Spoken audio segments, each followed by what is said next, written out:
Hello, this is Colleen Shoemaker with the League of Women Voters of Portland. You are watching the Video Voters Guide. In conjunction with MetroEast Community Media, we are here to talk with candidates running in the May 2020 primary election. With me today is Sam Adams, running for Portland City Commissioner, Position 4. Welcome, Sam. Hi, Colleen. Thanks for having me. Thank you. Please tell us a little about yourself and why you're running for this office and what unique characteristics you have among all candidates for this office.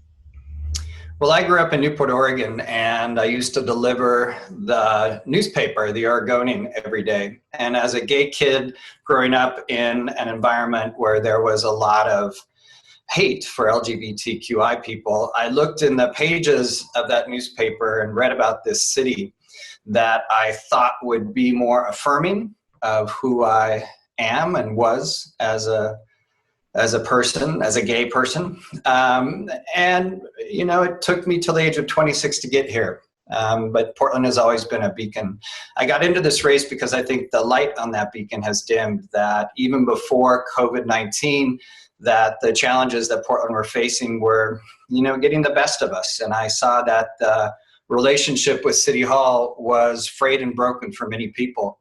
Now that, so I ran to offer that experience, and also years of leading an environmental think tank out of Washington, D.C., and having the opportunity to travel around the world and see cities working on the same issues that we're working on and bring that innovation and experience back to this race.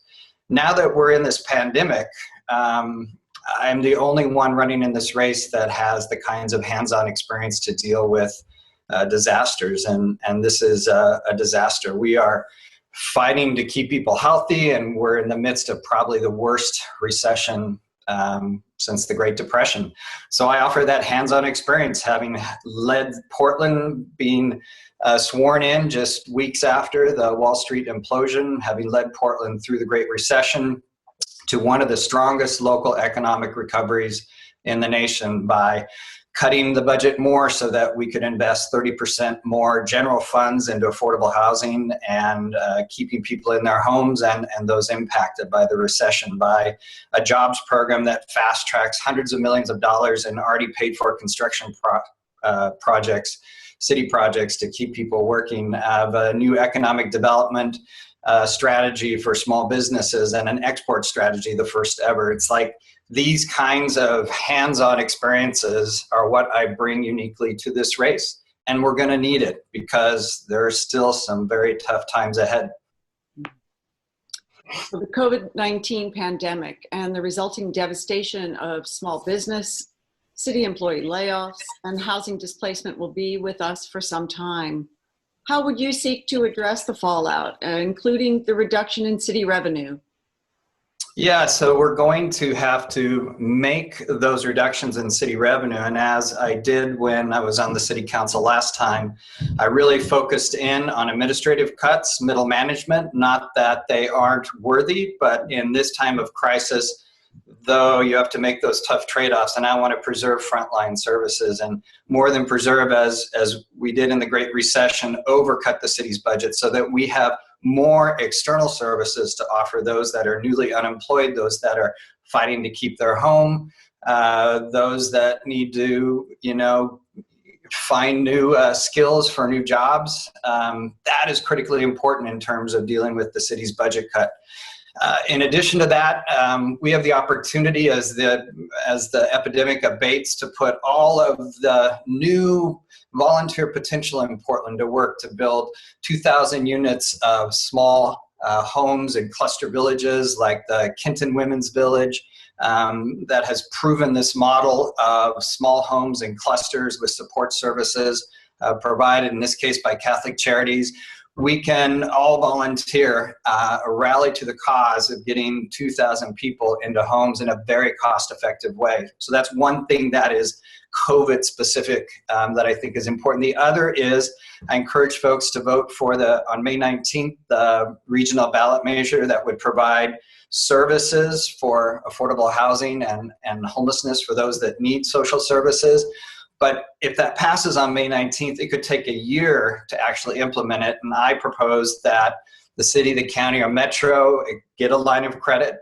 Credit is very cheap right now, so that we can have some money up front for housing vouchers for people that are renting, low-income people that we've worked hard to try to get in a home ownership position, that we get some money up front to prevent worse things happening for Portland families that are about to fall off a financial cliff and will be paid for. It will be paid back for by the proceeds from the measure, the regional housing services measure, when it comes online. If we maintain our current government structure, what city bureau would you want to oversee and why? Yeah, I would like to be appointed the commissioner in charge of housing and homelessness. I think the work that I've done in city government, it's my passion for getting back into city government. My work in city government has been an apprenticeship for taking on this very difficult issue. Not only is it the top concern from Portlanders, and I'm one of them, but I think it needs to be a nearly full-time job for a member of the city council. And I'd work with the mayor and city council to do that. I mean, for example, and if you go to samadamspdx.com/housing, you'll see my very detailed plans for affordable housing and for homelessness, and how we can do better with the resources that we have, and how we can get more people into housing and be more responsive to those that are impacted by homelessness camps. There's just more that we can do. For example, there is no homeless service coordinator in the city of Portland. There is not a weekly meeting of the bureaus responsible for helping both those that are homeless and those that are impacted by homelessness. I'm just convinced that we can do better, even in this tough environment. How would you address the public's significant concerns about police and community relations, use of deadly force, and officer accountability? Well, I'm passionate about officer accountability. I've been police commissioner, and I've worked for a police commissioner for about 2 decades, and I've seen firsthand how the city of Portland needs to get control over its own police bureau. And Senator Lou Fredericks has introduced legislation that would solve this problem, that every time we try to discipline or fire an officer based on merit, it goes to an arbitration board, which then almost always overturns it. The police officers that I fired and disciplined based on merit, those were overturned. So there are many changes that need to happen, but until the city council, until the police commissioner has actual control over our own police bureau, we're going to continue to have these problems. If we can't enforce our own personnel policies in the police bureau, that's not having real control over our police bureau, and it's got to change. Yeah, thank you very much. That's all we have time for today.